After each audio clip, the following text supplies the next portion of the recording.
bonjour à tous les amis, c'est Yatokami, j'espère que vous allez bien. Est-ce que vous avez regardé Gravity Falls? Oui, on abrège parce que la vidéo est très compliquée, ok? On va voir un des plus grands mystères des dessins animés qui s'est passé dans la vraie vie, c'est incroyable, l'histoire est folle. Donc, Gravity Falls est un dessin animé assez connu qui est passé, je sais même plus sur quelle chaîne, bon on s'en bat les couilles. Moi c'est un dessin animé vraiment que j'ai vu quelques épisodes comme ça, qui m'a beaucoup plu parce qu'en fait t'as toute cette atmosphère très mystérieuse, très oppressante je trouve, mais c'était vraiment cool. Mais malheureusement c'est pas un truc que j'ai suivi à fond, toi. Je regardais vraiment quelques épisodes quand ça passait, mais je comprenais rien parce que une fois je regardais l'épisode 14, une fois l'épisode 24, en plus il y a plusieurs saisons, bref. Et donc tout se passe dans le dernier épisode, la dernière saison, quand c'est fini, ok? On a le générique de fin habituel, et là, une photo flippante. Et on voit en fait que c'est une statue de Bill Cipher, donc un personnage important dans la série, et elle a l'air très réelle, et très flippante surtout. Putain, les amis, je dois faire le montage, je dois retrouver cette photo, mais je vais pas endormir la nuit, je fais toujours le montage la nuit, moi. Les amis, si je suis une paralysie du sommeil, je vois cette statue, c'est tout à fait normal. Pour moi, elle est maudite. Pour moi, faut pas la chercher, mais ok. Et là, gros bordel dans la commune. Les gens se battent pour savoir si c'est vrai, si ce n'est pas vrai, enfin, on sait pas. Plusieurs mois plus tard, en juillet, l'auteur de la série écrit 3 tweets. Bon, je vais vous les traduire, comme ça vous n'avez pas à subir mon accent anglais. Le premier est: êtes-vous prêt? Prêt à quoi? J'en ai aucune idée, mais ok. Le jeu peut commencer. Et on a un hashtag bizarre. Un hashtag, frérot, on dirait que c'est roulé à la tête sur son clavier. Mais voilà, on l'a, on le garde. Et surtout, le dernier, c'est des images. On a des bâtiments, je sais pas quoi, là. On a des messages codés, très importants. Donc, là, on est un peu bloqué, mais les gens sont des génies. Faut pas oublier ça. Ça a beau être un dessin animé, la commu, il y a des personnes assez âgées dedans, et ils sont très intelligents, apparemment. Ils ont trouvé que le hashtag fallait remonter chaque lettre 3 au-dessus. Donc, le F, par exemple, ça devient un C. Bref, je vais pas vous faire l'affront de faire toutes les lettres. Et donc le hashtag donne hashtag CypherHunt. Donc Cypher, c'est le personnage dont la statue est là. Et Hunt, c'est-à-dire la chasse, bref, la chasse à Cypher. Et les messages codés, ils appliquent le même théorème de on remonte 3 lettres au-dessus, ok? Et ça donne, je me permets de lire parce que je peux pas retenir par cœur, la légende urbaine est vraie. La statue de Cypher vous appelle. J'ai pas envie qu'elle m'appelle, mais elle m'appelle. La carte secrète est entre vos mains pour trouver des indices à travers la terre. Les amis, le boucle, il s'est cru pour Goldie Roger. Il a lâché la plus grande chasse au trésor de l'histoire de la piraterie. Bon, il n'y a pas de pirates, mais il y a des fans de dessins animés. Et le deuxième, je l'ai un peu abrégé, comme ça c'est plus ça. C'est pour le fun, mais le premier une récompense, faites gaffe à vos gros culs. Et donc, il faut savoir que dans ces deux messages codés, il y a des lettres. Des lettres que quand on les met, ça donne un mot qui n'a aucun sens non plus. Et encore une fois, on applique le théorème de CypherHunt, là, de mes couilles, on remonte 3 lettres au-dessus, et ça donne le mot Russie. Bon, alors, évidemment, ça donne Russia, t'as compris que j'ai traduit. Là, ça va, ça c'est clair. C'est pas comme si la Russie c'était le plus grand pays du monde. Mais on a des images qui ressemblent très fortement. Enfin, certains ont dit, certains archéologues, fans d'architecture ont trouvé que ça ressemblait à la cathédrale Notre-Dame de Kazan, à Saint-Pétersbourg. Les gars, vous êtes trop chauds, je ne connaissais même pas l'existence de cette cathédrale, vous la trouvez comme ça. Et donc là, les amis, c'est le gros bordel dans la commune. Vous vous rendez compte que vous êtes fan d'un dessin animé? Tu suis un dessin animé comme ça, chill frérot, quelques mois après, hop, tu deviens un pirate. Donc, or aussi, il trouve un message. La chasse peut enfin commencer. Changez vos roubles en yens, tournez à gauche à la porte du temple. Frérot, c'est Zelda, donc comme ça il y a un temple. Et encore à gauche, à la statue, allez dans le coin au fond à gauche. Une épée et un croissant marquent l'indice. Wesh, bon, vous avez compris que changer vos roubles en yens, c'est un indice pour dire qu'il faut aller au Japon. Mais que je suis sûr, dans la chasse, là, il y a quelques débiles qui sont partis au Brésil, ils ont rien compris. Mais, on va au Japon, et on doit aller à un temple où en fait l'auteur lui-même a déjà été, il y a des photos de vacances avec lui, ok.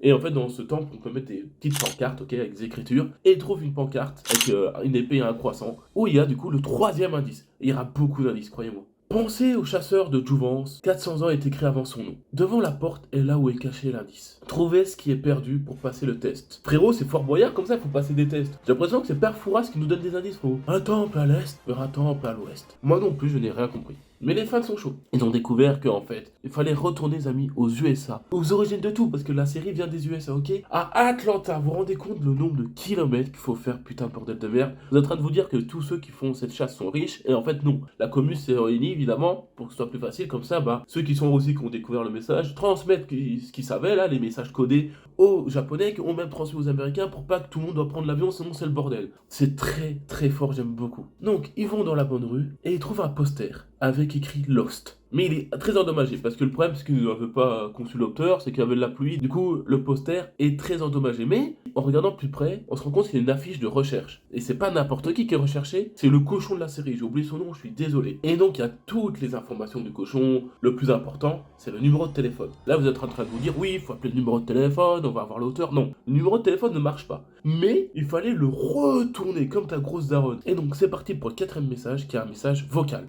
Hello, it's Grunkle Dad, and I have a riddle for you.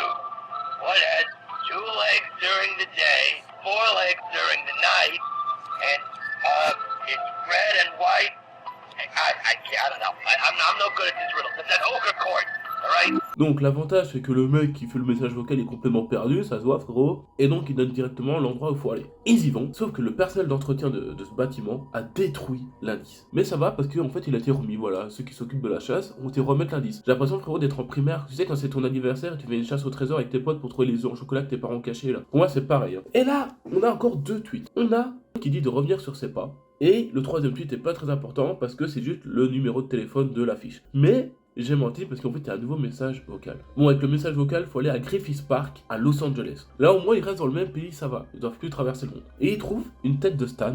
Alors Stan c'est un personnage de la série, ok, parce qu'on dirait que c'est une insulte. Doré, super stylé. Et dedans il y avait donc une feuille vierge, aussi vierge que moi, avec un bic. Tu sais, les bics qui font de la lumière pour lire l'encre invisible. On a tous rêvé de ça quand on était enfant, pour aller à l'école, vraiment pour tricher comme des gros porcs, et là c'est le cas. Et il trouve un message, encore une fois, 50 plus 50, c'est la ville sous un certain angle. Oh, ça va être compliqué. C'est plutôt joli, vous trouvez. Un nœud papillon, et un œil à sa tête. Un rectangle. L'escalier dans l'angle supérieur droit, la pierre avec le tourbillon peut briller. Trouvez un petit sac en dessous. Là, pareil, vous avez rien compris, mais n'oubliez pas que nous sommes... Bon, ils vont en Suntory, on sait que c'est 100, enfin c'est pas vraiment 100, mais c'est une manière de l'exprimer, je sais pas, j'ai jamais rien compris à l'anglais. Donc c'est le pourquoi du 50 plus 50. Donc ils sont toujours à Los Angeles, là ils bougent de moins en moins, ça fait plaisir. Et ils vont à cet endroit et ils trouvent rien. En fait, ils trouvent pas de nœud papillon mes couilles là, et c'est parce qu'on est trop bêtes. Nous, on regarde ça depuis le sol, les amis, mais il fallait regarder ça depuis les cieux. Donc oui, il faut employer un drone ou je sais pas quoi. Et là, tu vois le nœud papillon, mes couilles, je vous mets une photo. Donc, il trouve bien le sac dont il parlait, et il trouve dedans une clé USB. Très dangereux de mettre une clé USB, les amis, on sait jamais s'il y a un virus dedans, mais ils le font. Et il y a un fichier audio. Le fichier audio est pas important parce qu'ils sont embrouillés, frérot, vraiment, on comprend rien. Mais à la fin, il dit qu'il faut aller à California State Summer School of the Art, le CSSSA pour les intimes, les professionnels. Ils y vont, et ils voient un graffiti, avec, encore une fois, ce putain de Bill Cipher, là, qui me casse les couilles, il est partout. Et surtout, il y a un message qui est très bien codé. Les gens arrivent à le traduire, je sais même pas comment, juste ils sont trop forts frérot. Et donc on a une localisation, on a une latitude et une longitude pour aller à Piedmont, en Californie. Je suis désolé mais Piedmont, pour moi c'est pas une ville américaine, on dirait un truc au plein milieu de la France, au Poitou-Charentes. Ils vont donc en Californie. Donc là-bas ils trouvent un coffre. Dans ce coffre, il y a une capsule à ouvrir, c'est une putain de poupée russe le truc. La capsule, faut des lettres pour l'ouvrir, ok, donc ça forme un mot. Le mot c'est Pins, et en fait c'est pas vraiment un mot, c'est le nom de famille des protagonistes. Vous allez se demander comment on était censé chier ça, comment on était censé savoir. Et en fait, c'est sur une des premières images la donnée sur Twitter, avec au-dessus de lui des chiffres, et il fallait déchiffrer les chiffres tout simplement. Donc il trouve une clé et une adresse. Et l'adresse va à Los Angeles. Allez, on retourne à Los Angeles, on fait des allers-retours, on s'en bat les couilles. Là-bas, il trouve un casier à ouvrir avec la clé, ok, et dedans il y a un puzzle. Mais pas un puzzle comme nous on faisait, non. De 2000 pièces, intégralement jaune pratiquement. Et surtout, petit détail que j'ai oublié, microscopique détail, hein. Il n'y a pas le dessin original, enfin on sait pas ce que ça donne. Puzzle, donc on te lâche 2000 pièces jaunes, débrouille-toi. On te demande pas, il n'y a pas de puzzle fini, il n'y a pas d'image de ça, non, pas d'exemple, c'est mort. Et aussi il y a des faux billets de la série, où c'est écrit à l'encre invisible, et que souvenez-vous, on a le bic pour encre invisible, hein. À ne pas oublier, si vous l'avez pas sur vous, c'est la merde. Ou alors faut acheter un autre, je pense que les fans en ont acheté plein, parce que frérot, c'est-à-dire qu'il y a un mec à le bic, s'il y a ce mec, mais il vient pas à Los Angeles, là ils sont tous baisés. Et dessus c'est écrit Phil Brick, retenez bien ça, ça va servir plus tard. Les gens ont tellement galéré avec le puzzle que l'auteur a eu pitié, et sur Twitter il a lâché le dessin original. Il a lâché le puzzle fini en image, comme ça au moins les gens savent à quoi ça ressemble. Ils vont quand même galérer, ils vont quand même mettre plusieurs jours à finir, parce que frérot, toutes les pièces sont jaunes pratiquement, et ça donne ça. Si vous avez l'œil, vous remarquez qu'il manque 2 pièces. Ils ont perdu 2 pièces, ou alors l'auteur les a pas mises. Je pense qu'ils ont perdu parce que frérot, c'est un bordel monstre. Mais on s'en bat les couilles. Enfin, c'est extrêmement frustrant, on est d'accord, mais c'est pas important pour le code. Sur ce putain de puzzle, il y a des hiéroglyphes de merde. Là, ouais, je commence à être énervé. Là, ça commence à être long cette histoire. Et en fait, il faut.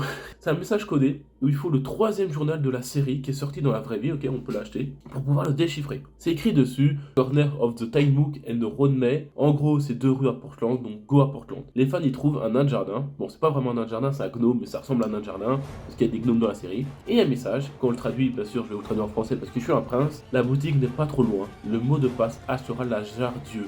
Une jarre avec des yeux. Ne me demandez pas c'est quoi ce bordel. Et surtout, il y a un Viewmaster. Alors, un Viewmaster, personne n'a connu ça, on n'est pas assez vieux, mais c'est un truc où tu mets ton œil et tu fais défiler les images. Et dedans, on voit la boutique en Californie. Donc, merci bien de donner un indice supplémentaire. Comme ça, on ne doit pas rentrer dans toutes les boutiques de la Californie. Voilà, on sait c'est où. Bref, et en plus, elle ressemble étrangement à la boutique de Stan dans la série. Donc, c'est super cool. Bref, les fans y vont, mais il faut toujours le mot de passe. Hein. Le nain, il a dit ça, il faut le mot de passe pour acheter la jarre des yeux. À votre avis, c'est quoi le mot de passe? Je vous ai demandé de le retenir.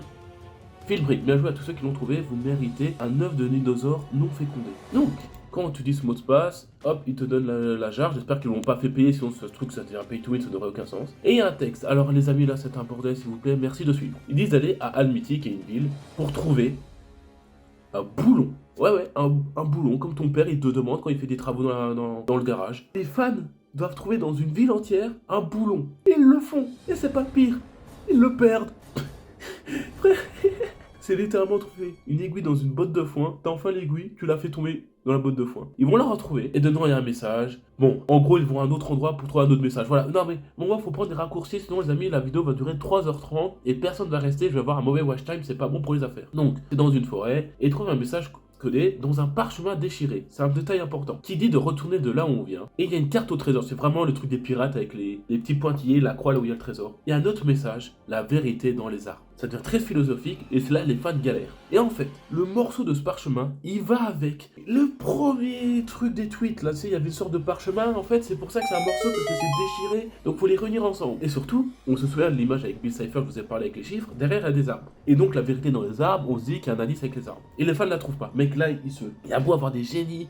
Il y a beau avoir des 142 queens dans l'équipe, là ils ne trouvent pas, ils galèrent. Donc l'odeur donne un indice, et en gros l'indice c'est un jeu frérot. Le jeu déjà c'est pas vraiment un jeu, c'est une histoire, il y a eu des bords d'arcade qui ont disparu du jour au lendemain, c'est un bordel, j'en parlerai dans une autre vidéo. Je crois que c'est Polybus le nom, ça donne référence à une autre formule de maths que je vais pas expliquer ici, c'est pas un cours de maths. En gros, selon que si les branches sont pointées en haut, en bas, qu'il y a des épines, que leur orientation sexuelle là, ça donne un chiffre.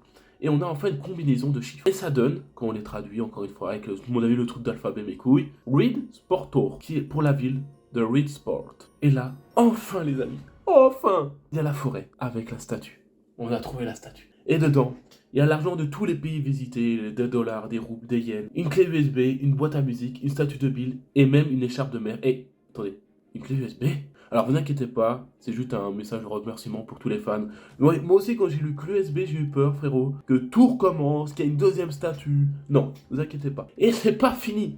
C'est là où c'est dingue, c'est qu'il y a un mec, un giga random, qui a même pas vu le dessin animé, qui a trouvé la statue avant même que tout ça commence. Parce que c'est la question qu'on se pose tous, c'est qu'est-ce qui se passe si un mec trouve ça avant? Le mec a trouvé le coffre, a trouvé tous les billets, il les a signés, il les a replacés. C'est trop. Les amis, je ne veux pas y croire. Il y a un mec, il a trouvé le One Piece, gros. Il y a des billets et tout, il les signe, il la place dans le coffre, hop, et c'est pas fini, vous voyez la clé USB où il y a des messages, le message de remerciement, il a mis sur Twitter. C'est la meilleure promo de l'histoire. C'est un goat ce mec, vous vous rendez compte? Le mec est venu, genre il aurait pu tout prendre pour lui, non. Il a juste laissé sa trace, il est reparti. On sait même pas c'est qui frérot, enfin c'est lui qu'on a son Twitter. Bref, tout ça pour bon, de l'argent, une boîte à musique, une statue. Quand je dis une statue, évidemment c'est une petite statue, c'est pas la grande statue, c'est genre une petite figurine plutôt. Et l'écharpe de mer, qui est extrêmement stylée. Les amis, c'est la fin de cette histoire, elle m'a extrêmement plu, c'était une vidéo assez spéciale à faire, c'est la première vidéo où je devais faire des recherches avant, des sites, des vidéos pour tout regrouper, pour tout résumer. Mec, c'est un truc de fou, en plus la statue aussi, après elle a eu une histoire, elle a voyagé un peu partout parce qu'il y a eu des conflits avec. Faut savoir que la statue a été en prison frérot, non j'abuse mais la police l'ont confisquée, bref. Mec, j'adore cette histoire parce qu'en fait, genre, il y a des fans d'une série où il y a un peu de mystère, etc. Et l'auteur est à fond dans l'idée, elle a fait un vrai truc. Bref, non, l'histoire est folle et c'est très bien terminé du coup. Bon, pour moi, la statue est toujours maudite et que tous ceux qui ont trouvé le trésor vont mourir d'un cancer un jour ou d'un truc horrible. Mais ça, c'est qu'une théorie de ma part. Si vous aimez cette vidéo, n'hésitez pas à le dire si les gens fassent d'autres sur d'autres mystères. C'est vraiment trop cool de faire ces recherches, d'écrire son petit texte et tout là. Bref, c'était Yaktokami, double 4, ciao.